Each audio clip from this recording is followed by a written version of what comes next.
Welcome to 360 Tamil. இன்னைக்கு இந்த வீடியோல நம்ம எந்த படத்தோட எக்ஸ்பிளனேஷன் பத்தி பார்க்க போறோம்னா, தெலுங்கு சினிமால இந்த வருஷம் வெளியான ஒரு சூப்பரான படத்தை பத்தி தான் பார்க்க போறோம். இந்த படத்தோட பேரு கிங்டம் அப்படின்றது. இந்த படத்துல தமிழர்களுக்கு எதிராக நிறைய விஷயங்கள் இருக்குன்ற மாதிரி கான்ட்ரவர்சி எல்லாம் ஏற்பட்டது. எனக்கு என்னமோ தமிழர்களை ரொம்ப தாக்குற மாதிரிலாம் இந்த படத்துல எந்த ஒரு காட்சியும் இல்ல. ஜெர்சின்னு ஒரு படம் வந்தது பாத்தீங்களா, அந்த படத்தோட டைரக்டர் தான் இந்த படத்தையும் டைரக்ட் பண்ணிருப்பாரு. இந்த படத்துல நீங்க எதிர்பார்க்காத நிறைய திருப்பங்கள் வச்சிருப்பாங்க. தமிழ்ல ரெட்ரோன்னு சூர்யா நடிச்ச ஒரு படம் வந்தது பாத்தீங்களா, அதுக்கும் இதுக்கும் சிமிலாரிட்டிஸ்லாம் நிறைய இருந்த மாதிரி இருந்தது. இந்த படம் தமிழ்லயும் அவைலபிளா இருக்கு. பார்க்கணும்னு நினைக்கிறவங்க ஃபுல் படத்தை கூட பாருங்க. எக்ஸ்பிளனேஷனுக்குள்ள போறதுக்கு முன்னாடி வீடியோக்கு ஒரு லைக் போடுங்க. அது மூலியமா இந்த வீடியோ இன்னும் நிறைய பேர்கிட்ட கொண்டு போய் சேர்க்கப்படும். மேற்கொண்டு டைம் வேஸ்ட் பண்ணாம நம்ம நேரடியா எக்ஸ்பிளனேஷனுக்குள்ள போயிடலாம். படத்தோட ஸ்டார்டிங் சீனே 1920ல நடந்த விஷயத்த காட்டுறாங்க. ட்ரைபல் பீப்புள்லாம் ஒரு பகுதியில் வாழ்றாங்க. அந்த இடத்துல வெள்ளக்காரங்க வந்து பிரச்சனை பண்றாங்க. வெள்ளக்காரங்க இவங்க தேவைக்கு அவங்களை யூஸ் பண்ணிக்கலாம் நினைக்கிறாங்க. ஆனா அவங்களுக்கு ராஜா மாதிரி ஒருத்தர் இருக்காரு. அவர் இருக்காருல, வெள்ளக்காரங்களை எதிர்த்து சண்டை போடணும்னு நினைக்கிறாரு. இப்ப இவங்க ரெண்டு பேருமே இந்த இடத்துல மோதிக்கலாம் ஆரம்பிக்கிறாங்க. இந்த ராஜா நிறைய பேரை சாவடிக்கிறாரு. ஆனா ஒரு ஸ்டேஜ்ல இந்த ராஜாக்கே காயெல்லாம் ஏற்படுது. ராஜா கொஞ்சம் கொஞ்சமா இந்த இடத்துல இறந்து போயிட்டு இருக்காரு. இந்த மக்கள் எல்லாரையும் அந்த ராஜா தான் வழி நடத்தி இருப்பாரு. இப்ப யாரு வழி நடத்துறது அப்படின்ற மாதிரி ஒரு கேள்வி இருக்குல்ல. ஒரு சின்ன பையன் கிட்ட கிரீடத்தை தந்துடுறாங்க. நீ சரியான ராஜாவை சூஸ் பண்ணு அப்படின்ற மாதிரி அந்த பையன் கிட்ட சொல்லிருப்பாங்க. சூஸ் பண்றதுக்கு என்ன வழின்றதையும் அந்த பையன் கிட்ட சொல்லிருப்பாங்க. இங்கதான் கிங்டம்னு படத்தோட டைட்டில போடுறாங்க. மெயினான கதை 1991ல நடக்கிற மாதிரி தான் காட்சி பத்திருப்பாங்க. நம்ம ஹீரோவோட பேரு சூரி அப்படின்றது. இவர் போலீஸ் கான்ஸ்டபிளா இருப்பாரு. இப்ப இவரோட ஊரை விட்டு வேற ஊருக்கு தான் வந்திருக்காரு. இவரோட அண்ணன் சின்ன வயசுல காணாம போயிருப்பாரு. அவரை கண்டுபிடிச்சு தாங்கன்னு கேட்கறதுக்காக தான் ஃப்ரெண்ட் ஒருத்தரை பார்த்து பேசுறதுக்காக வந்திருக்காரு. பக்கத்துல ஒரு பெரியவர் உட்காந்துருக்காரு. இந்த பெரியவரோட பையன் நக்சலா இருப்பான். உங்க பையனை நீங்களே மாட்ட வைங்க, சீக்கிரமா அவனை வெளியே கொண்டு வந்துடுறோம் அப்படின்ற மாதிரி போலீஸுங்க ப்ராமிஸ் பண்ணிருப்பாங்க. இவருமே பையனை மாட்டி விட்டுருப்பாரு. பார்த்தா பையனை போட்டு தள்ளுறதுக்கு முடிவு எடுத்திருக்காங்க. இதை நினைச்சுதான் இந்த பெரியவர் ஃபீலிங்ல இருந்துட்டு இருக்காரு. இப்ப ஹீரோவோட ஃப்ரெண்ட் இருக்காருல, ஒருத்தர் கிட்ட இவரை கூட்டு வந்துடுறாரு. அவரை பொறுத்த வரைக்கும் வரைகிற வேலை எல்லாம் பார்ப்பாரு. இவரோட அண்ணனோட சின்ன வயசு போட்டோ தான் இருக்கு. அது மூலியமா அண்ணன் இந்த வயசுல எப்படி இருப்பாருன்றத வரைஞ்சு தர சொல்லி கேட்கிறாரு. சரி ஃபர்ஸ்ட் போ, நான் வரைஞ்சு தரேன் அப்படின்ற மாதிரி அங்க இருக்க நபரும் சொல்றாரு. பெரியவரோட பையனை போட்டு பயங்கரமா அடிச்சிருக்காங்க. போட்டு தள்ளுறதுக்கும் பிளான் போட்டுட்டு இருக்காங்க. ஐயா நீங்க பண்றது கொஞ்சம் கூட சரியில்லை, தண்டனை மட்டும் வாங்கி தரேன் தானே சொன்னீங்க, இப்ப என்ன இப்படிலாம் பண்ணிட்டு இருக்கீங்க, என் பையனை விட்டுருங்கன்ற மாதிரி கேட்கிறாரு. ஆனா இந்த பெரியவரை போட்டு அடிக்கிறாங்க. இதை பாக்குற ஹீரோக்கு கோவம் வந்துருது. மாட்டிருக்க பையனை எந்த ரூம்ல அடைச்சு வச்சிருக்காங்கன்னு தெரியுது. அந்த ரூம் கதவை திறந்து விட்டுறாரு. அதே மாதிரி அடிச்சிட்டு இருக்க போலீஸை இவர் வந்து அடிக்கிறாரு. போலீஸ் அடிச்சா சும்மா விடுவாங்களா? ஹீரோவை போட்டு பயங்கரமா அடிச்சிட்டு இருக்காங்க. ஹீரோ டைவர்ட் பண்றதுக்காக தான் இந்த மாதிரி பண்றாரு. இந்த கேப்ல அந்த பையன் ரூமை விட்டு வெளியே வந்துடுறான். சைலண்டா இங்க இருந்து கிளம்பி போயிடுறான். பையனை காப்பாத்துறதுக்காக தான் ஹீரோ அடி வாங்கிட்டு இருக்காரு அப்படின்றது இந்த பெரியவருக்கு புரியுது. இப்ப அடி வாங்கின ஹீரோக்கு நன்றி எல்லாம் சொல்லிட்டு இருக்காரு. ஹீரோ இந்த மாதிரி பிரச்சனை பண்ணது கொஞ்சம் பெரிய விஷயமா மாறிடுது. இவரோட ஊர்ல இருக்க ஸ்டேஷனுக்கு தகவல் வந்துருது. இப்ப ஸ்டேஷன்ல இருக்கவங்க எல்லாம் இவரை போட்டு பயங்கரமா திட்டிட்டு இருக்காங்க. அதே மாதிரி அம்மாவும் எதுக்காக இப்படி பண்ணன்ற மாதிரி திட்டுறாங்க. அம்மா தான் அண்ணனை பார்க்கணும், எப்படியாவது கண்டுபிடிச்சு கூட்டுவான்னு சொல்லியிருப்பாங்க. இவர் அதுக்காக தான் அண்ணனை தேடிட்டு இருக்காரு. அதே மாதிரி இவருக்கும் அண்ணனா ரொம்ப பிடிக்கும். எப்படியாவது அண்ணனை தேடி கண்டுபிடிச்சிடணும் அப்படின்ற மாதிரிலாம் யோசிச்சுட்டு இருக்காரு. மறுநாள் இவரோட ஸ்டேஷனுக்கு இவர் போயிட்டு இருக்காரு. என்ன மச்சான் பிரச்சனை பண்ணிட்ட போல, சீக்கிரமா வேலை போயிடும்னு சொல்றாங்களே, உண்மையான்ற மாதிரி வேற ஒரு ஃப்ரெண்டு இவர்கிட்ட கெலாட்டெல்லாம் பண்ணிட்டு இருக்காரு. இவர் ஸ்டேஷனுக்கு வரும்போது மேலதிகாரிகளா இந்த இடத்துக்கு வந்திருக்காங்க. எதுக்காக இந்த மாதிரி ஒரு விஷயத்த பண்ண, உன் மேல ஆக்ஷன் எடுக்க போறோன்ற மாதிரிலாம் சொல்லிட்டாங்க. இல்ல சார், நீங்க லீகலா ஆக்ஷன் எடுக்க முடியாதுன்ற மாதிரி இவர் சொல்லிட்டாரு. காரணம் என்னன்னு பாத்தீங்கன்னா, அவனை லாக் பண்ணி வச்சிருக்கிறதா சட்டவிரோதமா தான் பண்ணிருப்பாங்க.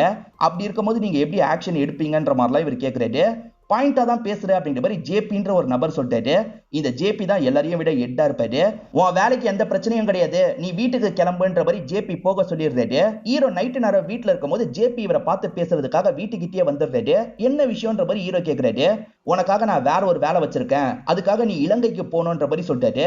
சார் நான் ஒரு சாதாரண கான்ஸ்டபிள், பெரிய பெரிய ஆளுங்க நிறைய பேர் இருப்பீங்கல்ல, நீங்க வேணா போங்க, என்னாலாம் போக முடியாது அப்படின்ற மாதிரி சொல்லிட்டு இருக்காரு. நீ உன் அண்ணனை தேடிட்டு இருக்கல, உன் அண்ணனை கண்டுபிடிக்கிறதுக்கு நான் ஹெல்ப் பண்றேன், உன் அண்ணன் எப்படி இருப்பான்ற படமும் கிடைச்சிருச்சுன்னு சொல்லிட்டாரு. சரி அந்த படத்தை முதல்ல காட்டுங்கன்ற மாதிரி இவர் வாங்க வராரு. இதை உனக்கு தரணும்னா நான் சொல்றதை செய்யணும் அப்படின்ற மாதிரி ஜேபி சொல்றாரு. எதுனால செய்யறேன், என்ன செய்யணும் சொல்லுங்கன்ற மாதிரி கேட்கிறாரு. இலங்கையில ஒரு குரூப் பண்ணி கண்காணிக்கணும், எனக்கு தகவலை கொடுக்கணும், இதுதான் உன்னோட வேலை அப்படின்ற மாதிரி சொல்லிட்டாரு. அந்த குரூப்புக்கு ஹெட் யார் தெரியுமா, உன் அண்ணன் தான் அப்படின்ற மாதிரி சொல்லிட்டாரு. என்ன சார் சொல்றீங்க, தாங்கன்ற மாதிரி இவருமே கையில இருக்க போட்டோ வாங்கிடுறாரு. இப்ப அண்ணன் போட்டோவை பார்த்து இவர் ஃபீல் எல்லாம் பண்ணிட்டு இருக்காரு. இவர் தான் அண்ணன் போட்டோவை பார்ப்பாரு. இருப்பாரு, நமக்கு காட்ட மாட்டாங்க. இப்ப அண்ணனுக்கும் இவருக்குமான பாண்டிங்க நமக்கு காட்டுறாங்க. இவர் அண்ணன் பேரு சிவா அப்படின்றது. அண்ணன் ரொம்ப அக்கறையா தம்பியை பார்த்துப்பாரு. ஆக்சுவலா அம்மா இருக்காங்கல்ல, அம்மாவை எப்ப பாரு குடிச்சிட்டு வந்து அப்பா அடிச்சுக்கிட்டே இருப்பாரு. அதை நினைச்சு இவங்க ரெண்டு பேருமே ஃபீல் பண்ணிட்டு இருக்காங்க. பசங்களையும் அடிப்பாரு, அம்மாவையும் அடிப்பாரு. இப்ப இந்த சின்ன பையன் இருக்கான் பாத்தீங்களா, பச்சை குத்திக்கலான்ற மாதிரி நினைக்கிறான். ஒரு பாட்டி பச்சைலாம் குத்திட்டு இருக்காங்க. எனக்கும் குத்தி விடுங்க அப்படின்ற மாதிரி அந்த இடத்துக்கு வந்து இவன் பச்சைலாம் குத்திக்கிறான். எதுக்காகடா பச்சைலாம் குத்துனன்ற மாதிரி அப்பா போட்டு அடிச்சிட்டு இருக்காரு. அப்பா தம்பி அடிக்காதீங்க அப்படின்ற மாதிரி அண்ணன் தான் அடியெல்லாம் வாங்கிட்டு இருக்காரு. நைட்டு நேரம் எப்பவுமே போல அப்பா அம்மாவை போட்டு அடிச்சிட்டு இருக்காரு. இதுக்கப்புறமா இவரை விட்டு வைக்க கூடாதுன்றதுக்காக அண்ணன் இருக்காரு பாத்தீங்களா, அருவாளை எடுத்து அப்பாவை வெட்டி காலி பண்ணிடுறாரு. இப்ப காலி பண்ணவரை நேரா மாமா வீட்டுக்கு வந்துடுறாரு. வேற வழி இல்லாம அப்பாவை காலி பண்ணிட்டேன் அப்படின்ற மாதிரிலாம் சொல்லிட்டு இருக்காரு. இங்க இருந்தா போலீஸ் ஒன்னு அரெஸ்ட் பண்ணிடுவாங்க, இங்க இருந்து ஓடிடு அப்படின்ற மாதிரி சிவாவை ஓட சொல்றாரு. சூரி அம்மாவை பாத்துக்கோன்ற மாதிரி சிவா இந்த ஊரை விட்டு ஓடி போயிருப்பாரு. அப்படி ஓடினவர் திரும்பி வந்துருவாருன்ற மாதிரிலாம் இவர் யோசிச்சிருப்பாரு. ஆனா பல வருஷம் ஓடி போயிருச்சு, இன்னும் அவர் வர மாதிரியே தெரியல. இப்ப அண்ணனை பாக்குறதுக்கு நம்மளே போக போறோம்ன்ற மாதிரி இவர் சந்தோஷப்படுறாரு. இப்ப அந்த ஜேபியும் ஆளுங்களையும் மீட் பண்ணி பேசுறதுக்காக வந்துடுறாரு. இப்பதான் ஜேபி தெளிவா விஷயத்தை எக்ஸ்பிளைன் பண்றாரு. ஸ்ரீலங்காவை பொறுத்த வரைக்கும் ஒரு சிண்டிகேட் செயல்பட்டு இருக்கு. அந்த சிண்டிகேட்டுக்கு எட்டா ஒடியப்பன் ஒருத்தர் இருப்பாரு. அவருக்கு கீழே நிறைய ஆளுங்க இருப்பாங்க. அந்த ஒடியப்பன் வீல் சேர்ல தான் உட்கார்ந்துட்டு இருப்பாரு. ஆனா அவருக்கு ஒரு பையன் இருப்பான், பேரு முருகன் அப்படின்றது. அவன் தான் அப்பாக்காக எல்லா வேலையும் பண்ணுவான். 1920ல ஒரு ட்ரைபல் இனத்தை நமக்கு காமிச்சாங்க பாத்தீங்களா, அந்த இனத்தை சேர்ந்த எல்லாரையும் மிரட்டி இவங்க வேலை வாங்கிட்டு இருக்காங்க. அதாவது இவங்க இல்லீகல் வேலை பண்ணிட்டு இருக்காங்கல்ல, அதுக்கு இவங்களை யூஸ் பண்ணிட்டு இருக்காங்க. இவங்களுக்கு ஒரு பயம் காமிச்சுதான் இந்த விஷயத்துக்குலாம் யூஸ் பண்ணிட்டு இருக்காங்க. ஜேபி என்ன சொல்றாருன்னா, அந்த ஸ்மக்லிங்க முழுசா தடுக்கணும். அந்த ட்ரைபல் இனத்துக்கு தான் உன்னோட அண்ணன் தலைவனா இருந்துட்டு இருக்கான். நீ போய் விஷயத்தை சேகரிச்சு எனக்கு சொல்லணும் அப்படிங்கிற மாதிரி ஜேபி சொல்றாரு. இப்ப அந்த இடத்துல நடக்கிறத நமக்கு காட்டுறாங்க. அந்த சின்ன பையன் இப்ப பெரியவரா மாறி இருக்காரு. நம்ம ராஜா வருவாரு, அவருக்கு இந்த கிரீடத்தை போட்டு விடணும்ன்ற மாதிரிலாம் வெயிட் பண்றாரு. இந்த மிஷன்ல உனக்கு ஏதாவது ஆபத்து வந்ததுன்னு வச்சுக்கோயேன், நான் சொல்ற நம்பருக்கு கால் பண்ணு, நான் சொல்ற கோட் வேடா சொல்லு, அந்த ஆபத்துல இருந்து உன்னை காப்பாத்திடுவாங்கன்ற மாதிரி சொல்லிட்டாரு. சரின்ற மாதிரி ஹீரோ ஏத்துக்கிறாரு. இப்ப ஹீரோ ஒரு குற்றம் பண்ணி ஜெயிலுக்கு போன மாதிரி ஒரு டிராமாவா கிரியேட் பண்றாங்க. ஏன்னா அந்த ஜெயில தான் இவரோட அண்ணனான சிவா இருக்காரு. இவருமே அந்த ஜெயிலுக்கு வந்துடுறாரு. அண்ணன் சிவா எங்க இருப்பாருன்ற மாதிரி ஒவ்வொரு இடமா தேடிட்டு இருக்காரு. அண்ணன் எப்படி இருப்பாருன்றது இவருக்கு தெரியும்ல, அதை வச்சுதான் அண்ணனை தேடிட்டு இருக்காரு. அண்ணன் எப்பவுமே செல்லுக்குள்ளதான் இருப்பாரு போல, வெளியவே வரமாட்டாரு. அண்ணனோட ஃப்ரெண்ட்ஸ் சீட்டு கட்டெல்லாம் விளையாடிட்டு இருக்காங்க. வேணும்ட்டே அவங்க கிட்ட வம்பு அடிக்கிறாரு. வேணும்ட்டே தோத்துட்டு காசுலாம் தரமாட்டேன்ற மாதிரி சொல்லிட்டாரு. அதனால அவங்க ஹீரோவை போட்டு அடிக்கிறாங்க. ஹீரோ பதிலுக்கு அவங்க எல்லாரையும் போட்டு பயங்கரமா அடிச்சிட்டு இருக்காரு. நம்ம ஆளுங்களை போட்டு ஒருத்தன் அடிக்கிறான்றது சிவாவோட காதுக்கு போயிருது. இப்ப சிவா இருக்காருல, காப்பாத்தணும்ன்ற மாதிரி இந்த இடத்துக்கு வராரு. இப்பதான் அண்ணனை நமக்கு காட்டுறாங்க. வந்த அண்ணன் இருக்காரு பாத்தீங்களா, ஹீரோவை போட்டு பயங்கரமா அடிச்சிட்டு இருக்காரு. ஒரு ஸ்டேஜ்ல ஒரு ஷார்ப்பான ஆயுதத்தை வச்சு இவரோட வயிற்றுல குத்துறாரு. அப்படி குத்து வாங்கின ஹீரோ இருக்காருல, நான் தான் உன்னோட தம்பி சூரின்னு சொல்றாரு. தம்பியை குத்திட்டுமா அப்படின்ற மாதிரி இந்த இடத்துல இவர் பயங்கரமா ஃபீல் பண்றாரு. இப்ப போலீஸுங்களா இந்த இடத்துக்கு வந்துடுறாங்க. ரெண்டு பேரையும் பிரிச்சு இங்க இருந்து கூட்டு போயிட்டு இருக்காங்க. அதுக்கப்புறம் இவர் காயெல்லாம் சரியானதுக்கு அப்புறம் அண்ணன் கிட்ட பேசுறதுக்காக வராரு.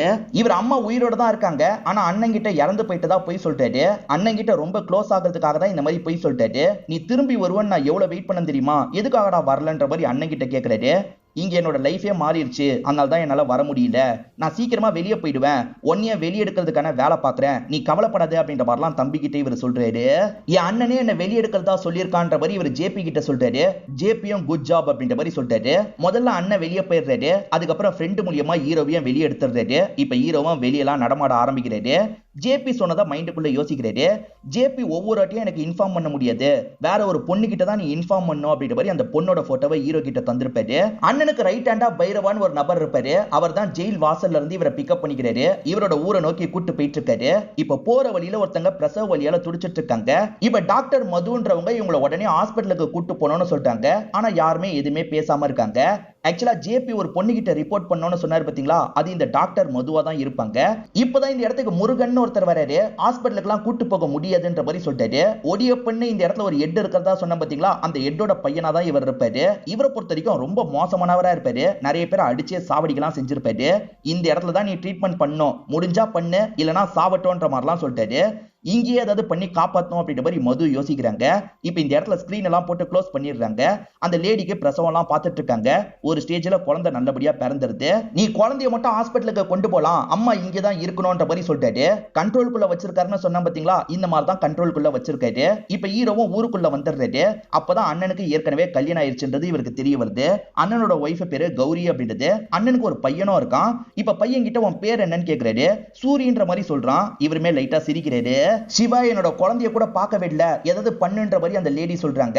கவலைப்படாதீங்க எல்லாம் சரியாயிடும் அப்படின்ற மாதிரி சிவா சொல்லிட்டாரு. அவனுங்க ரொம்ப கண்ட்ரோல் பண்ணி வச்சிருக்காங்க போல. இவங்க குரூப்ல சாமியார் மாதிரி ஒருத்தர் இருக்காரு. ஆக்சுவலா இவர் தான் ஸ்டார்டிங்ல காமிச்ச அந்த சின்ன பையனா இருப்பாரு. இவர் எப்ப பாரு ஒரு போட்டை தான் கிளீன் பண்ணிட்டு இருக்காரு. இப்ப அண்ணி இருக்காங்கல்ல, இவர் தான் எங்க ஊர் பெரியவர், எங்களெல்லாம் காப்பாத்துறதுக்காக ஒருத்தன் வருவான், இந்த போட்ல கூட்டு போவான்ற மாதிரி நம்பிட்டு இருக்காரு. அதனால தான் அப்பப்ப கிளீன் பண்ணுவாருன்ற மாதிரிலாம் ஹீரோ கிட்ட சொல்றாங்க. ஹீரோ அடிக்கடி ஜேபியை கான்டாக்ட் பண்ண முடியாது, அதனால தான் மது கிட்ட இவர் ரிப்போர்ட் பண்ணோம். இப்ப மதுவை பார்க்கறதுக்காக வந்துடுறாரு. ட்ரீட்மெண்ட் எடுக்கிற மாதிரி தான் இந்த இடத்துக்கு வந்திருப்பாரு. வந்தவர் இப்போ வரைக்கும் சேகரிச்சிருக்க தகவலை பத்தி எல்லாம் சொல்லிட்டு இருக்காரு. முருகனை பொறுத்த வரைக்கும் அண்ணன் குரூப் வச்சு தானே ஸ்மக்லிங் எல்லாம் பண்ணிட்டு இருக்கான். இப்ப அண்ணன் நீயும் வான்ற மாதிரி தம்பியை கூப்பிடுறாரு. இவங்க எல்லாருமே ஸ்மக்லிங் வேலைக்காக போயிட்டு இருக்காங்க. முருகனுமே ஆளுங்களோட கூட வந்துட்டு இருக்காரு. இப்ப இவங்க ஒரு இடத்துல வச்சு பொருள்லாம் கைமாத்தலாம் நினைக்கிறாங்க. முழுக்க முழுக்க கோல்ட தான் கைமாத்தலாம் நினைக்கிறாங்க. அதுக்குள்ள ஸ்ரீலங்கன் ஆர்மிக்கு தெரிஞ்சிருது போல. அவங்க இந்த இடத்துக்கு வந்துடுறாங்க. அவங்க கிட்ட இருந்து தப்பிக்கிறதுக்காக இவங்க வேகமா கிளம்புறாங்க. அப்படி கிளம்புனதுல அந்த லக்கேஜ் அங்கேயே விட்டுறாங்க. அதை ஸ்மக்லிங் பண்ணலாம் நினைச்சதை அங்கேயே விட்டுறாங்க. அது ஆர்மி கிட்ட மாட்டினதுனால முருகன் பயங்கரமா டென்ஷன் ஆகுறாரு. நம்மள எவனோ ஒருத்தன் தான் இன்ஃபர்மேஷனை லீக் பண்ணிருக்கான், யாரா லீக் பண்ணீங்க அப்படின்ற மாதிரி சிவா கூட வந்தாங்கல்ல, அவங்க எல்லாரையும் போட்டு பயங்கரமா அடிச்சிட்டு இருக்காரு. அதுல ஒருத்தனை ஓவரா போட்டு அடிச்சிடுறாரு. அடிச்சதுல அவன் செத்தே போயிடுறான். இதெல்லாம் முருகனோட அப்பா ஒடியப்பனுக்கு தெரிய வருது. இப்ப முருகனை போட்டு பலார் பலார்னு அறையிறாரு. ஏண்டா அவனுங்களை மிரட்டி வேலை வாங்குறதுக்கு தான் நீ இருக்க, அவனுங்களை சாவடிக்கிறதுக்கு இல்ல, எதுக்காகடா இந்த மாதிரிலாம் பண்ணிட்டு இருக்க அப்படின்ற மாதிரி திட்டுறாரு.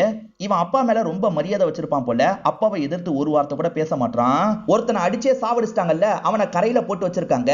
மீதி ஒரு 4-5 பேரை அவங்க கண்ட்ரோல்ல வச்சிருக்காங்க. அந்த 4-5 பேரை பேசி கூட்டு வரணும் அப்படின்ற மாதிரி சிவா யோசிக்கிறாரு. இப்ப ஆளுங்களெல்லாம் கூட்டிட்டு பேசுறதுக்காக அந்த இடத்துக்கு வந்துடுறாரு. சிண்டிகேட்டை சேர்ந்த எல்லாருமே இந்த இடத்துல இருக்காங்க. உங்களுக்காக வேலை பார்க்கறோம், இப்படி சாவடிச்சா எப்படின்ற மாதிரி சிவா கேக்குறாரு. வேலை பார்க்கலடா, நீங்க தான் இன்ஃபர்மேஷனை கொடுத்திருக்கீங்க, அதனால தான் இப்படி பண்ணுன்ற மாதிரிலாம் இந்த இடத்துல முருகன் சொல்லிட்டாரு. ஆனா பெரியவங்க எல்லாம் முருகனை இந்த இடத்துல கண்ட்ரோல் பண்ணிட்டு இருக்காங்க. இப்ப கோல்டு மாட்டிக்கிச்சு, அதுக்கு என்ன சொல்றீங்க, கோல்டு வேணும்ன்ற மாதிரிலாம் கேக்குறாங்க. அப்ப கூட்டத்துல இருக்க ஹீரோ இருக்கார்ல, அந்த கோல்டை நான் எடுத்துட்டு வரேன்னு சொல்லிட்டாரு. அந்த ஆர்மி பேஸ்ல போய் எடுத்துட்டு வரதெல்லாம் கஷ்டம்னு சொல்றாங்க. எடுத்துட்டு வரது என்னோட பொறுப்பு, அதுக்கு பதிலா நீங்க எல்லாரையும் விட்டுறணும். இதை தாண்டி அம்மாவால குழந்தைய பார்க்க முடியாம இருக்குல்ல, அந்த அம்மாவை குழந்தைய பார்க்க வைக்கணும். இதுக்கு நீங்க சம்மதிக்கிறீங்கன்னா நான் எடுத்துட்டு வரேன்ற மாதிரி சொல்றாரு. சரி நாங்க சம்மதிக்கிறோம், எடுத்துட்டு வா அப்படின்ற மாதிரி இவங்க சொல்றாங்க. இவனால இந்த விஷயத்த பண்ண முடியாது, வேணான்ற மாதிரி முருகன் சொல்லிட்டு இருக்காரு. ஆனா மத்தவங்க இருக்காங்கல்ல, அவன் பண்ணட்டோன்ற மாதிரி சொல்றாங்க. இதனால முருகன் இந்த இடத்துல கொஞ்சம் அப்செட் ஆயிடுறாரு. இவனை எதாவது பண்ணணும் அப்படின்ற மாதிரி ஒரு பார்வை பார்த்துட்டு இருக்காரு. ஹீரோ பாட்டுக்கு வாக்கு கொடுத்துட்டு வந்துட்டார்ல, ஆனா இந்த ஏரியால இருக்க எல்லாருமே பயப்படுறாங்க. நீ எதுக்காகடா இந்த மாதிரிலாம் பேசிட்டு வந்த, இப்ப எப்படா அது எடுக்கிறது அப்படின்ற மாதிரிலாம் இவரை போட்டு பயங்கரமா அடிச்சிட்டு இருக்காங்க. அப்பதான் இந்த ஊர்ல இருக்க பெரியவர் இருக்கார்ல, அடிக்காதீங்க நிறுத்துங்கன்ற மாதிரி சொல்லிட்டாரு. குழந்தைய பார்க்க முடியாம அம்மா ஏங்கிட்டு இருக்கா, பார்க்க வைக்கணும்னு இவன் நினைச்சிருக்கான். இவன் நல்ல எண்ணத்துல தான் நினைச்சிருக்கான், எல்லாமே நல்லபடியா நடக்கும், பிளான் போட்டு ஏதாவது பண்ணுங்கன்ற மாதிரி சொல்லிட்டாரு. ஹீரோ என்கிட்ட ஒரு பிளான் இருக்குன்னு சொல்லிட்டாரு. இப்ப எப்படி தூக்குறது அப்படின்ற மாதிரி இவங்க பிளான் எல்லாம் போட்டுட்டு இருக்காங்க. ஒரு நாள் அதை கொண்டு போக போறாங்க, கொண்டு போற வழியில தூக்கணும்ன்ற மாதிரி சொல்லிட்டாரு. அவங்க வண்டி மாதிரி நம்ம வண்டியை மாத்தணும், நடுவுல நம்ம நுழைஞ்சிடணும் அப்படின்ற மாதிரிலாம் சொல்லிட்டாரு. இவங்க பக்காவா ஒரு பிளானை போடுறாங்க. அவங்க கை மாத்துறதுக்காக கொண்டு போயிட்டு இருக்காங்கல்ல, இப்ப அவங்க ஆளுங்க மாதிரி இவங்க ஜீப்ல நுழைஞ்சிடுறாங்க. அது மூலியமா அந்த பொருளை தூக்குறதுக்கு பக்காவா பிளானை போடுறாங்க. ஒரு ஸ்டேஜ்ல அந்த பொருளை நல்லபடியா தூக்கிடுறாங்க. இப்ப அண்ணன் தம்பி 2 பேர் மட்டும் தான் வந்துட்டு இருக்காங்க. எப்படியாவது தப்பிக்கணும் அப்படின்ற மாதிரி கஷ்டப்பட்டு அவங்க கிட்ட இருந்து தப்பிச்சிடுறாங்க. நல்லபடியா தூக்கிட்டோன்ற மாதிரி இவங்க நினைக்கிறாங்க. ஆனா வேற ஒரு பகுதியில செக்கிங் நடந்துட்டு இருக்கு. இந்த இடத்துல எப்பவுமே செக்கிங் நடக்கவே நடக்காது. இன்னைக்கு எதுக்காக செக்லாம் பண்றாங்க, இன்ஃபர்மேஷன் லீக் ஆயிருக்கு, நம்ம தூக்குனதை பத்தி யாரோ சொல்லிருக்காங்க அப்படின்ற மாதிரிலாம் அண்ணன் சொல்லிட்டாரு. நம்ம தப்பிக்கிறது கஷ்டம், வண்டியை விட்டுட்டு ஓடிடலான்ற மாதிரி சொல்லிட்டாரு. இல்லைன்னா கண்டிப்பா இதை கொண்டு போனோம், அப்பதான் அவங்களெல்லாம் மீட் எடுக்க முடியும், அதனால இந்த வண்டியை கொண்டு போலான்ற மாதிரி சொல்லிட்டாரு. சரி வண்டியை வேகமா ஓட்டு, அடிச்சு தூக்கிடலான்ற மாதிரி அண்ணன் சொல்லிட்டாரு. ஆளுங்க செக்கிங்லாம் பண்ணிட்டு இருக்காங்க. இவங்க நிறுத்தாம வந்துட்டு இருக்கிறத பார்த்து ஷூட் பண்ணலான்ற மாதிரி வேகமா ஷூட் பண்ண ஆரம்பிக்கிறாங்க. இப்ப ஷூட் பண்ணவங்க இந்த வண்டியை கவுற மாதிரி பண்ணிடுறாங்க. இப்ப ஆப்ஷனே இல்ல, இவங்க 2 பேருமே சண்டை போட்டு தான் தப்பிக்க முடியும். இப்ப ஹீரோவா சண்டை போடுறதுக்கு தயாராகிறாரு. இப்படி சண்டை போட்டுட்டு இருக்கும் போது ஹீரோ இருக்காரு பாத்தீங்களா, அங்க இருக்க ஒரு லேண்ட்லைன் போனை பாக்குறாரு. இந்த போன் மூலியமா எப்படியாவது கால் பண்ணிடணும்னு யோசிக்கிறாரு. இப்ப கஷ்டப்பட்டு கொஞ்சம் கொஞ்சமா முன்னாடி வந்துட்டு இருக்காரு. அந்த போனை எடுத்து உடனே அந்த நம்பருக்கு கால் பண்ணிட்டாரு. சொன்ன கோட சொல்றாரு. அந்த கோட கேட்டோன்னா இவங்க இருக்காங்கல்ல, இங்க இருக்க ஆர்மிக்கு தகவலை கொடுத்துறாங்க போல. இப்ப ஆர்மியை சேர்ந்த எல்லாருமே கண்ணை கீழே இறக்குங்க அப்படின்ற மாதிரி சொல்றாங்க. ஹீரோவை இந்த இடத்துல வெட்டுறாங்க. ஹீரோ இந்தியன் போலீஸ் அப்படின்ற மாதிரி சொல்றாங்க. நீங்க திரும்பி லாரியை எடுத்துட்டு போய்க்கோங்கன்ற மாதிரி சொல்லிடுறாங்க. தம்பி போலீஸ்ன்றது இப்பதான் அண்ணனுக்கு தெரிய வருது. எதுக்காகடா இந்த விஷயத்தை என்கிட்ட மறைச்ச, அப்ப இந்த குரூப்பை பிடிக்கிறதுக்காக தான் வந்திருக்கியான்ற மாதிரி அண்ணன் இந்த இடத்துல கோவப்படுறாரு. இது எதுவுமே வெளியே இருக்கவங்களுக்கு தெரியாது, இவங்களுமே நல்லபடியா கொண்டு வந்துட்டோம் அப்படின்ற மாதிரி அவங்களுக்கு தராங்க. எப்படி செக்கிங்ல நீங்க தப்பிச்சீங்கன்ற மாதிரிலாம் கேக்குறாங்க. அதெல்லாம் நாங்க சண்டை போட்டு தப்பிச்சிட்டோம் அப்படின்ற மாதிரி இவங்க ரெண்டு பேருமே போய் சொல்றாங்க. இவங்க யாருமே இந்த தீவை விட்டு போக முடியாது இல்ல, ஆனா ஹீரோ ஏற்கனவே நீங்க கூட்டு போய் காட்டணும்ன்ற மாதிரி சொல்லியிருப்பாரு. அதனால அவங்களுமே கூட்டு வந்து அந்த குழந்தைய காமிச்சிடுறாங்க. அம்மா ரொம்ப சந்தோஷப்படுறாங்க, ஊர் மக்களும் ரொம்ப சந்தோஷப்படுறாங்க. அதனால ஹீரோவை தூக்கி கொண்டாடிட்டு இருக்காங்க. ஒடியப்பன் இருக்காருல, எப்பவுமே போல பையனை கொஞ்சம் அசிங்கப்படுத்துற மாதிரிலாம் பேசிட்டு இருக்காரு. ஆனா அப்பாவை எதிர்த்து பையன் ஒரு வார்த்தை கூட பேச மாட்டான், அமைதியா அங்க இருந்து கிளம்பிடுறான். இந்த பையனுக்கு ரைட் ஹேண்டா சீனுன்னு ஒரு நபர் இருப்பாரு. முருகா, நீ ஒரு வார்த்தை சொல்லு, உன் அப்பா கதையை நான் முடிக்கிறேன், வெளியே உன்னோட பேர் வராது அப்படின்ற மாதிரிலாம் சொல்லிட்டாரு. எது என் அப்பா கதையை முடிப்பியான்ற மாதிரி முருகன் கழுத்தை நெரிக்கிறாரு. என் அப்பா என்னோட ஹீரோ, அவரை சாவடிக்கிறத பத்தி என்கிட்ட பேசாதுன்னு சொல்றாரு. இப்ப அண்ணனும் எதுக்காக இந்த இடத்துக்கு வந்திருக்கேன்னு கேக்குறாரு. அண்ணன், ஒரு மிஷனுக்காக தான் இந்த இடத்துக்கு வந்திருக்கேன், எனக்கு அதெல்லாம் கூட முக்கியம் இல்ல, நீ அண்ணியும் குழந்தையும் கூட்டு வந்துரு, நம்ம இந்த ஊரை விட்டே தப்பிச்சு போயிடலாம்னு சொல்றாரு. இந்த ஊரை விட்டுட்டு என்னால வர முடியாது, இந்த ஊர் மக்களுக்கு இப்ப நான் தான் பாதுகாப்பா இருக்கேன்னு சொல்றாரு. அண்ணனோட ரைட் ஹேண்டா பைரவான்னு ஒரு நபர் இருக்காரு பாத்தீங்களா, அந்த பைரவா ஒருத்தரை போட்டு அடி அடின்னு அடிச்சிட்டு இருக்காரு. இவன் தான் இன்ஃபர்மேஷனை லீக் பண்ணிருக்கான் அப்படின்ற மாதிரி சொல்லிட்டாரு. எதை வச்சு நான் சொல்றேன்ற மாதிரி அண்ணன் கேக்குறாரு. இவருமே சில விஷயங்களை சொல்லிட்டாரு. ஆக்சுவலா இந்த பைரவாக்கு முதல்ல புதுசா வந்த தம்பி மேலதான் டவுட் இருந்திருக்கும். தம்பியை ஸ்பை பண்ணணும்னு நினைச்சிருப்பாரு. தம்பி எங்க போனாலும் சரி இவர் ஃபாலோ பண்ணி அவரை கவனிச்சுக்கிட்டே இருப்பாரு. தம்பி எப்ப போன் பேசினாலும் யார்கிட்ட பேசினான்ற மாதிரி இந்த நபர் செக் பண்ணிக்கிட்டே இருப்பாரு. அப்படி செக் பண்ணிட்டு இருக்கும் போது தான் இவங்க கேங்ல இருக்க வேற ஒருத்தர் தான் இன்ஃபர்மேஷனை லீக் பண்ணியிருக்காருன்னு தெரிய வருது. அதாவது தூக்குன கோல்ட இந்த வழியா தான் கொண்டு வந்துட்டு இருக்காங்கன்ற மாதிரி இவர் தான் இன்ஃபர்மேஷனை கொடுத்திருப்பாரு. இந்த துரோகியை விடக்கூடாது அப்படின்ற மாதிரிலாம் பைரவா சொல்லிட்டு இருக்காரு. ஏன்டா இப்படி பண்ணன்ற மாதிரி எல்லாருமே கேக்குறாங்க. என்ன இந்தியாவுக்கு சேஃபா கூட்டு போறதா சொன்னாங்க, அதுக்காக தான் இப்படி பண்ணிட்டேன், என்ன மன்னிச்சிருங்க அப்படின்ற மாதிரிலாம் அவர் கேட்கிறாரு. ஆனா சாவடிக்கிறது தான் வழக்கம் போல அவரை சாவடிக்கிறதுக்கு இந்த இடத்துல முடிவெடுக்கிறாங்க. இப்பதான் ஒடியப்பன் இறந்து போயிட்டாருன்றது தெரிய வருது. ஒடியப்பன் கெட்டப்ல இப்ப முருகன் மாறுற மாதிரி நமக்கு காட்டுறாங்க. ஒடியப்பனை கொலை பண்ணதே இந்த முருகனா தான் இருப்பாரு. பொறுத்து பொறுத்து போனார்ல, இதுக்கப்புறம் பொறுக்க முடியாதுன்ற மாதிரி தண்ணியில முக்கிய அப்பாவை சாவடிச்சிருப்பாரு. அப்பா ஆக்சிடென்டலா செத்து போயிட்டாருன்ற மாதிரி எல்லாரையும் நம்ப வச்சுட்டு இருக்காரு. அதாவது சிண்டிகேட்ல மத்தவங்க இருக்காங்கல்ல, அவங்கள நம்ப வச்சுட்டு இருக்காரு.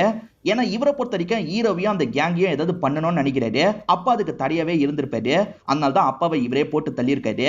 அப்பாவை பாக்குறதுக்காக உங்க கேங்க சேர்ந்த எல்லாருமே இந்த இடத்துக்கு வரணும்ன்ற மாதிரி சிவா கிட்ட சொல்லிட்டாரு. சிவாவும் சரின்ற மாதிரி ஏத்துக்கிறாரு. அப்படி வர கேங்க போட்டு தள்ளுறது தான் இவரோட பிளான் போல. அண்ணனோட ரைட் ஹேண்டா பைரவான்னு ஒருத்தர் இருக்காரு பாத்தீங்களா, அவ்வளவு சீக்கிரத்துல யாரையும் நம்ப மாட்டாரு. நீயும் உன்னோட தம்பியும் தான் வந்துட்டு இருந்தீங்க, எப்படி அவ்வளவு பேரை மீறி நீங்க தப்பிச்சு வந்தீங்கன்ற மாதிரி கேக்குறாரு. சண்டை போட்டு தான் தப்பிச்சோன்ற மாதிரி இவர் சொல்றாரு. இந்த விஷயத்த பைரவா சுத்தமா ஏத்துக்க மாட்டாரு. வேற ஏதோ நடந்திருக்கு, நான் அதை கண்டிப்பா கண்டுபிடிப்பேன்ற மாதிரி இந்த இடத்தை விட்டு கிளம்ப ஆரம்பிக்கிறாரு. இப்ப ஹீரோ இருக்கார்ல, ஜேபி மேல பயங்கரமா கோவப்படுறாரு. ஏன்னா இவரை மட்டும் ஸ்பையா வைக்கல, வேற ஒருத்தரையும் ஸ்பையா மாத்திருக்காங்கன்றது தெரிய வந்திருக்குல்ல, அதனால தான் கோவப்படுறாரு. அதுக்கு ஜேபி இருக்கார்ல, உன்ன மாதிரி நிறைய ஸ்பையா நான் வச்சிருக்கேன், அதெல்லாம் உன்கிட்ட சொல்லணும்ன்ற அவசியம் கிடையாது.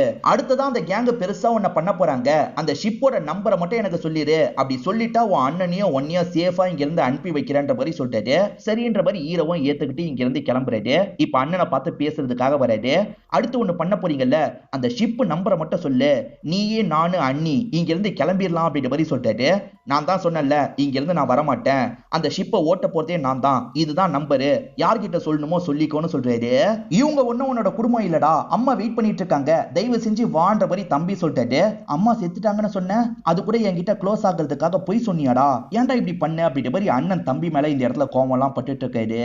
ஜேபிக்கு மேல இருக்க நபர் இருக்கார்ல, ஜேபி நீங்க என்னதான் பண்ணிட்டு இருக்கீங்க, நீங்க அந்த ஸ்மக்லிங்க ஸ்டாப் பண்ற மாதிரியே தெரியலன்ற மாதிரி சொல்லிட்டாரு. அதுக்கு ஜேபி இருக்கார்ல, இந்த ஸ்மக்லிங்க ஸ்டாப் பண்றதுலாம் ரொம்ப கஷ்டம், ஆனா இந்த ரெண்டு கேங்குக்குள்ள சண்டையை ஏற்படுத்துறது ஈஸி, நான் அதுக்கான வேலை தான் பண்ணிட்டு இருக்கேன், சீக்கிரமே இந்த ரெண்டு கேங்கை சேர்ந்தவங்க மாத்தி மாத்தி அடிச்சுப்பாங்க, எல்லாருமே செத்து போயிட்டா ஸ்மக்லிங் நின்றோம்ல, நீங்க என் போக்குல எல்லாத்தையும் விட்டுருங்க, நான் பாத்துக்கிறேன்ற மாதிரி சொல்லிட்டாரு. சீனியரும் சரின்ற மாதிரிலாம் ஏத்துக்கிறாரு. இந்த சமயம் இந்த ஜேபியை பார்த்து பேசுறதுக்காக யாரோ வெயிட் பண்ணிட்டு இருக்காங்க. வெயிட் பண்ணிட்டு இருக்கிறது யாருன்றதை நமக்கு தெளிவா காட்ட மாட்டாங்க.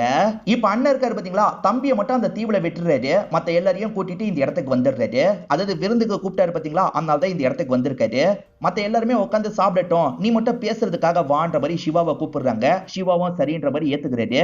இப்ப ஆளுங்கெல்லாம் கொஞ்சம் தள்ளி இருக்க பகுதியில உட்காந்து சாப்பிட ஆரம்பிக்கிறாங்க. முருகனுக்கு அசிஸ்டண்டா சீனுன்னு ஒரு நபர் இருந்தார்ல, அவர் ஒரு விஷயத்த சொல்றாரு. அவனுங்க ஆர்மியை விட்டு தப்பிச்சதுக்கு ஒரு காரணம் இருக்கு, ஏன்னா ரெண்டு பேர்ல ஒருத்தன் போலீஸ், அவன் ஸ்பைன்ற மாதிரிலாம் சொல்லிட்டாரு. இது எப்படி இவருக்கு தெரிஞ்சதுன்றத ஒரு பிளாஷ்பேக்கா நமக்கு காட்டுறாங்க. ஆக்சுவலா அந்த ஜேபி நிறைய ஸ்பையை வச்சிருக்காரு பாத்தீங்களா, அந்த மாதிரி தான் சீனுவ ஸ்பையா வச்சிருப்பாரு. ரெண்டு பேருமே ஆர்மி கிட்ட இருந்து தப்பிச்சாங்கல்ல, ரெண்டு பேர்ல ஒருத்தர் ஸ்பையே இந்த விஷயத்தை முருகனுக்கு கொண்டு போய் சேர்த்துரு அப்படின்ற மாதிரி தராரு. இவன் முருகன் கிட்ட இந்த 8 தந்ததா சொல்லியிருக்க மாட்டான், ஆர்மில இருக்க ஒருத்தர் மூலியமா இந்த ரிப்போர்ட்டை வாங்கினன்ற மாதிரி சொல்லியிருப்பான். ரெண்டு பேர்ல யாரோ ஒருத்தர் ஸ்பைன்னு உங்களுக்கு தெரியுது, அது யாருன்றது தெரியல. ஒருவேளை சிவாவா இருக்குமா? சிவாவா இருந்ததுன்னா இத்தனை வருஷம் அவனை வச்சுதான் நம்ம தொழில் பண்ணியிருக்கோம், நம்ம தொழிலை பத்தி அவனுக்கு முழுசா தெரியும், அவனை போட்டு தள்ளணும் அப்படின்ற மாதிரி முருகன் சொல்றாரு. முருகனுக்கு சிவா மேல செம்ம காண்டு இருக்கு, அதனால தான் இப்படி சொல்றாரு. இப்ப சிண்டிகேட்டை சேர்ந்தவங்க மட்டும் ஒரு பெரிய டேபிள்ல உட்கார்ந்து சாப்பிட ஆரம்பிக்கிறாங்க. அப்ப முக்கியமான மெம்பர்ஸ் இருக்காங்கல்ல, எப்படி நீங்க ரெண்டு பேரும் அந்த இடத்தை விட்டு தப்பிச்சீங்கன்ற மாதிரி கேக்குறாங்க. என்ன திடீர்னு இந்த கேள்வியை கேட்கறாங்க அப்படின்ற மாதிரி சிவா கொஞ்சம் ஷாக் ஆகுறாரு. சொல்லு சிவா, எப்படி தப்பிச்சீங்க?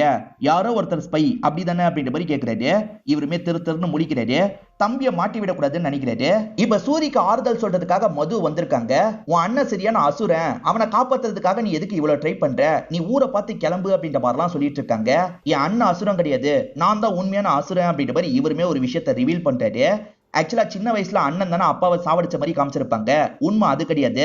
தம்பியான இவர் தான் அப்பாவை சாவடிச்சிருப்பாரு. தம்பி மாட்டிக்க கூடாதுன்றதுக்காக அருவாளை என்கிட்ட தா, நான் படியை ஏத்துக்கிறேன்ற மாதிரி சொல்லியிருப்பாரு. சோ அண்ணன் ஊரை விட்டு ஓடி போனதே தம்பியை காப்பாத்துறதுக்காக தான் அப்படின்றது இப்பதான் நமக்கு தெரியுது. இந்த இடத்துலயும் தம்பியை மாட்டி விடக்கூடாதுன்னு நினைக்கிறாரு. ஆமா, நான் தான் ஸ்பையா வேலை பார்த்தேன், என்னை இங்கிருந்து இந்தியாவுக்கு கொண்டு போறதா சொன்னாங்க, ஒரு நல்ல லைஃபை அமைச்சு தரதா சொன்னாங்க, அதுக்காக தான் இப்படி பண்ணிட்டேன் அப்படின்ற மாதிரிலாம் இவர் சொல்றாரு. நான் தான் ஸ்பைன்னு நம்ப வைக்கிறதுக்காக இவ்வளவு டைலாக்லாம் சொல்லிட்டு இருக்காரு. இந்த சிவாவோட கதையை முடிக்கணும்ன்ற மாதிரி இங்க இருக்க மெம்பர்ஸ் எல்லாம் சொல்றாங்க. அதுக்கு முருகன் இருக்கார்ல, இவன் கதையை மட்டும் முடிச்சா எப்படி பத்தும், இவன் தம்பி கதையை முடிக்கணும், அதே மாதிரி நிறைய பேரோட கதையை முடிக்கணும். ஏன்னா இவன் லீடரா இருந்து எல்லாரையும் மாத்தி வச்சிருக்கலாம், எல்லாருமே நமக்கு எதிராக செயல்பட்டா எப்படி, நம்ம சிண்டிகேட்டே உடஞ்சு போயிடும், அதனால இவன் கேங்ல இருக்க முக்கியமான ஆளி எல்லாரையும் போட்டு தள்ளணும்ன்ற மாதிரி சொல்றான். இல்ல நான் மட்டும் தான் ஸ்பை, மத்தவங்களுக்கு இதை பத்தி எல்லாம் தெரியாதுன்ற மாதிரி இவர் சொல்றாரு. ஆனா இந்த முருகன் ஏத்துக்க மாட்டான். நான் நல்லதுக்காக தான் சொல்றேன், இவங்க கேங்க சேர்ந்தா நிறைய பேரை போட்டு தள்ளணும் அப்படின்ற மாதிரி சொல்றான். நான் ஏற்கனவே பிளான் பண்ணிட்டேன், நம்ம எக்ஸிக்யூட் பண்ணலாம் அப்படின்ற மாதிரி ஆளுங்க கிட்ட சொல்றான். இப்ப இவனோட ஆளுங்க கிட்ட ஒரு சிக்னலை கொடுக்கறான். அந்த ஆளுங்களும் புரிஞ்சுக்கிறாங்க. இப்ப சிலரை மட்டும் காலி பண்றதுக்கு முடிவு பண்ணிட்டாங்க. அவங்க சாப்பாடு சரக்குன்ற மாதிரி குடிச்சிட்டு இருக்காங்கல்ல, அதுல எல்லாம் விஷத்தை கலந்து தர சொல்றான். அவங்களுமே தந்துட்டு இருக்காங்க. இது எல்லாத்தையும் இவரும் பாக்குறாருல, அவங்களுக்கும் இதுக்கும் சம்பந்தம் இல்ல, விட்டுருங்க அப்படின்ற மாதிரிலாம் இந்த இடத்துல சிவா கெஞ்சிட்டு இருக்காரு. ஆனா சிவாவை அட்டாக் பண்றாங்க. சிவாவை கத்திய வச்சு குத்திடுறாங்க. சிவாவும் உயிர் போற நிலைமையில இந்த இடத்துல துடிச்சிட்டு இருக்காரு. நானும் அந்த பகுதிக்கு போக போறேன்ற மாதிரி ஹீரோ சொல்லிட்டாரு. அதெல்லாம் ஒண்ணும் தேவையில்லை, எல்லாரும் வந்துருவாங்க, நீ படுத்து ரெஸ்ட் எடு, ரொம்ப குடிச்சிருக்க அப்படின்ற மாதிரி மது சொல்றாங்க. ஆக்சுவலா அந்த இடத்துல பிரச்சனை வரப்போது, ஹீரோவை அனுப்பாது அப்படின்ற மாதிரி ஜேபி சொல்லியிருப்பாரு. அதனால தான் இவங்க ஹீரோவை இந்த இடத்துல படுக்க வச்சிடுறாங்க. சிவாவோட கேங்க சேர்ந்தா நிறைய பேரை சாவடிக்க ஆரம்பிக்கிறாங்க. கேங்ல இருக்க சிலர் இருக்காங்கல்ல, இங்க இருந்து தப்பிச்சு போனோன்ற மாதிரி வேகமா தப்பிச்சு கிளம்ப ஆரம்பிக்கிறாங்க. இவனுங்க காலி பண்ணிட்டு இருக்கும் போது கரெக்டா சிவா இந்த இடத்துக்கு வந்துடுறாரு. சிவா முழுசா சாவல, அதனால தான் காப்பாத்துறதுக்காக இந்த இடத்துக்கு வராரு. நீங்களாம் போயிடுங்கன்ற மாதிரி இந்த இடத்துல பயங்கரமா சண்டெல்லாம் போடுறாரு. இவர் சண்டை போட்டது மூலியமா நிறைய பேரை சேஃபா அனுப்பி வச்சிடுறாரு. இப்ப முருகன் கேங்க சேர்ந்த நிறைய பேர் இறந்து போயிட்டாங்கல்ல, இல்ல முருகனும் டென்ஷன் ஆயிடுறாரு. அவனுங்கள ஒருத்தன் கூட தப்பிக்க கூடாது, எல்லார் கதையும் முடிக்கணும்ன்ற மாதிரி ஆளுங்க கிட்ட சொல்லிட்டாரு. இந்த இடத்துல சண்டை நடந்ததுனால நெருப்புலாம் பத்தி எரிஞ்சிட்டு இருக்கும். இப்படி நெருப்பு எரியிற வெளிச்சம் ஹீரோக்கு தெரியுது. ஹீரோவும் அங்க என்ன நெருப்புலாம் எரிஞ்சிட்டு இருக்கு அப்படின்ற மாதிரி யோசிக்க ஆரம்பிக்கிறாரு. அங்க ஏதோ பிரச்சனை போல, நீ வேணா போய் பாருன்ற மாதிரி மது சொல்றாங்க. இவ்வளவு நேரம் நடிச்ச மது இருக்காங்கல்ல, இப்ப போய் பார்க்க சொல்றாங்க. இவருமே என்ன ஏதுன்னு பார்க்கலாம்னு நினைக்கிறாரு. பார்த்தா தப்பிச்ச எல்லாருமே கரைக்கு வந்து சேர்றாங்க. எல்லாருமே காயத்தோட வந்திருக்காங்கன்றது இவருக்கு தெரிய வருது. நிறைய பேர் செத்து போயிருக்காங்க. அண்ணிய பாக்குறாரு, அண்ணி செத்து போயிருக்காங்கன்னு தெரிய வருது. அண்ணி ரொம்ப சகஜமா இவர்கிட்ட பேசினாங்கல்ல, அதனால இவருமே அவங்களோட பாடியை பார்த்து பயங்கரமா ஃபீல் பண்றாரு. இப்ப அண்ணன் எங்கன்னு தேடி பாக்குறாரு. அண்ணனும் ஒரு இடத்துல செத்து போயிருக்காரு. அந்த முருகனும் ஆளுங்களும் டென்ஷனா இருப்பாங்க. ஆயுதத்தெல்லாம் எடுத்துட்டு இந்த இடத்துக்கு வர போறாங்க. அதுக்குள்ள ஏதாவது பண்ணணும் அப்படின்ற மாதிரி மக்கள் யோசிச்சுட்டு இருக்காங்க. இங்க சாமியார் மாதிரி ஒரு நபர் இருந்தார்ல, இதுக்கு மேல எங்களுக்கு என்ன கஷ்டம் வரணும், இப்ப கூட வரலன்னா நீ சாமியே கிடையாது அப்படின்ற மாதிரிலாம் கோவமா பேசிட்டு இருக்காரு. இப்ப ஹீரோ இருக்கார்ல, அந்த ஷிப்பை எப்படியாவது நம்ம கொண்டு போனோம், அப்பதான் இங்க இருந்து இவங்களை காப்பாற்ற முடியும்ன்ற மாதிரி யோசிக்கிறாரு. அந்த ஷிப்போட கயர் இருக்கு பாத்தீங்களா, அதை இவர் இழுக்க ஆரம்பிக்கிறாரு. தனியா இவரால இழுக்கவே முடியாது, ஆனா இழுக்கலான்ற மாதிரி ட்ரை பண்றாரு. இத பாக்குற இந்த சாமியார் பயங்கரமா ஷாக் ஆவறாரு. இப்பதான் இவரோட மைண்டுக்குள்ள ஒரு விஷயம் ஓடுற மாதிரி நமக்கு காட்டுறாங்க. அடுத்த லீடரை நான் எப்படி கண்டுபிடிக்கிறதுன்ற மாதிரி இவன் சின்ன பையனா கேட்டிருப்பான். மக்களை காப்பாத்துறதுக்காக அந்த ஷிப்பையே இழுக்கலாம் நினைப்பான். அவன் தான் உங்களுக்கான லீடர் அப்படின்ற மாதிரி சொல்லியிருப்பாரு. அதெல்லாம் இவரோட மைண்டுக்குள்ள ஓடிட்டு இருக்கு. அவன் முதுகுல ஒரு பச்சை குத்தி இருக்கும், அந்த பச்சை குத்துனது இப்படிதான் இருக்கும்ன்ற மாதிரி சொல்லியிருப்பாரு. அதே மாதிரி ஹீரோவோட முதுகுல இருக்கு. நமக்கான ராஜா வருவான்னு சொன்னல, இவன் தான் அந்த ராஜா, போய் ஹெல்ப் பண்ணுங்கன்ற மாதிரி இவர் சொல்லிட்டாரு. இப்போ ஊர் மக்கள் எல்லாருமே ஹீரோக்கு ஹெல்ப் பண்றதுக்காக அந்த இடத்துக்கு போயிடுறாங்க. ஆக்சுவலா ஹீரோக்கு ஒரு பாட்டி தான் சின்ன வயசுல பச்சை குத்தி இருப்பாங்க. அந்த பாட்டியை பொறுத்த வரைக்கும் இந்த ட்ரைபல் இனத்தை சேர்ந்தவங்களா இருப்பாங்க. ஒவ்வொரு ஊரா மாறிதான் அந்த கிராமத்துக்கு வந்திருப்பாங்க. இவருக்கு அந்த பச்சையை குத்தி இருப்பாங்க. எல்லாருமே சேர்ந்து இழுத்தாங்கல்ல, அதனால அந்த ஷிப்பை கடலுக்குள்ள கொண்டு போயிடுறாங்க. அவங்க வரதுக்கு முன்னாடி நம்ம அந்த இடத்துக்கு போனோன்ற மாதிரி ஹீரோ சொல்லிட்டாரு. அதாவது முருகனும் ஆளுங்களோ இங்க வரதுக்காக ரெடி ஆயிட்டு இருக்காங்கல்ல, அதுக்குள்ள நம்ம அந்த இடத்துக்கு போனோன்ற மாதிரி இவங்க முடிவு பண்றாங்க. இப்போ முருகன் ஆளுங்கள மறைஞ்சு மறைஞ்சு ஹீரோ அட்டாக் பண்ணிட்டு இருக்காரு.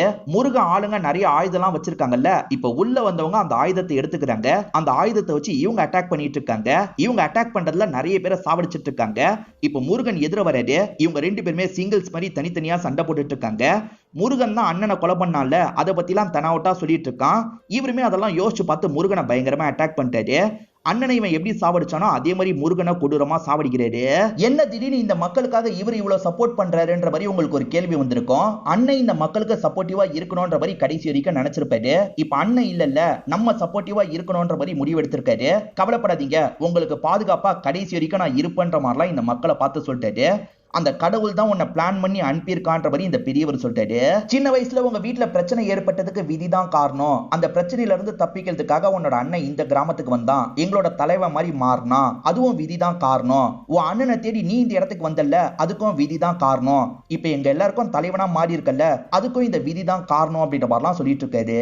1920 ஒரு லீடரை காமிச்சாங்கல்ல, அவரும் அச்சசலா ஹீரோ மாதிரியே தான் இருக்காரு. இப்ப அந்த லீடர் தான் திரும்பி நமக்கு கிடைச்சிருக்கான்ற மாதிரி மக்கள் எல்லாருமே சந்தோஷப்படுறாங்க. இப்ப மக்கள் எல்லாருமே சேர்ந்த மாதிரி இங்க இருந்து நடக்க ஆரம்பிக்கிறாங்க. தலைவனுக்கு தான் அந்த கிரீடத்தை மாட்டி விடணும்ன்ற மாதிரி சொன்னாங்க பாத்தீங்களா, அந்த கிரீடத்தை இவருக்கு மாட்டி விடுறதுக்கு முடிவு பண்றாங்க. ஒரு ஃபங்க்ஷன் மாதிரி வச்சு இவருக்கு அந்த கிரீடத்தை எல்லாம் மாட்டி விட்டுட்டு இருக்காங்க. இதெல்லாம் நடந்துட்டு இருக்கும் போது அண்ணன் ரைட் ஹேண்ட் பைரவா இந்த ஊர்லயே இருக்க மாட்டாரு. ஹீரோவை பத்தி முழுசா தெரிஞ்சுக்கணும்ன்ற மாதிரி தேடுறதுக்காக போயிருப்பாரு. ஹீரோவோட வீட்டை கண்டுபிடிச்சு வீட்டுக்கு வந்து பாக்குறாரு. ஹீரோ ஒரு போலீஸ் ஆபீசர்னு தெரிய வருது. நினைச்சேன் அப்படின்ற மாதிரிலாம் இந்த இடத்துல இவருமே யோசிக்கிறாரு. நம்ம ஊர்ல இருக்க மக்கள் கிட்ட சொல்லணும்ன்ற மாதிரிலாம் யோசிக்கிறாரு. இப்ப சிண்டிகேட் அடுத்து என்ன பண்ண போகுது அப்படின்றத நமக்கு காட்டுறாங்க. லீடரா இருந்த முருகன் இறந்து போயிருப்பாரு. இப்பதான் ஒரு விஷயத்தை ரிவீல் பண்றாங்க. ஒடியனை பொறுத்த வரைக்கும் 2 பசங்க இருப்பாங்க. ஒருத்தர் ஃபாரின்ல இருந்திருப்பாரு. நடுவுல டைலாக்ல மட்டும் பையன் இருக்கிறத பத்தி நமக்கு சொல்லியிருப்பாங்க. அவர் தான் மூத்தவரா இருப்பாரு. இப்ப அவர் இந்த இடத்துக்கு வராரு. அவர் இந்த சிண்டிகேட்டோட ஹெட்டா மாறுறாரு. பேரலா இந்த இடத்துல ஹீரோக்கு பூஜைலாம் நடக்கிறத நமக்கு காட்டுறாங்க. இவங்களை மொத்தமா முடிச்சு விட்டுலான்னு பார்த்தா நடக்கலையேன்ற மாதிரி ஜேபி ஃபீல் பண்ணிட்டு இருக்காரு. இதுக்கப்புறம் நீ எனக்கு வேலை பார்க்கணும்னு மது கிட்ட சொல்லிட்டாரு. உங்களுக்காக வேலை பார்க்க முடியாதுன்ற மாதிரி மது சொல்றாங்க. ஆக்சுவலா அண்ணன் சாக போறான்றது உனக்கு முன்கூட்டியே தெரியும். அது தெரிஞ்சோ நீ சூரி கிட்ட சொல்லல. இது மட்டும் சூரிக்கு தெரிஞ்சதுன்னா அவ்வளவுதான். இதுக்காகவாது நீ எனக்கு வேலை பார்க்கணும்ன்ற மாதிரி சொல்றாரு. சூரி இந்த கேங்குக்கு லீடரா மாறிட்டாரு. அதே மாதிரி முருகனோட அண்ணன் வந்துட்டான். அவனால என்ன பிரச்சனை நடக்க போகுது அப்படின்ற மாதிரி அடுத்த பார்ட்டுக்கும் லீடு கொடுத்த மாதிரி தான் இந்த படத்தோட கதையை முடிக்கிறாங்க. கண்டிப்பா இந்த படம் உங்க எல்லாருக்குமே பிடிச்சிருக்கும்னு நம்புறேன். இந்த வீடியோ உங்களுக்கு பிடிச்சிருந்ததுன்னா லைக் பண்ணுங்க, கமெண்ட் பண்ணுங்க, மறக்காம 360 தமிழ் சேனலை சப்ஸ்கிரைப் பண்ணுங்க. தொடர்ச்சியா இந்த மாதிரி வீடியோக்கள் வந்துகிட்டே தான் இருக்கும்.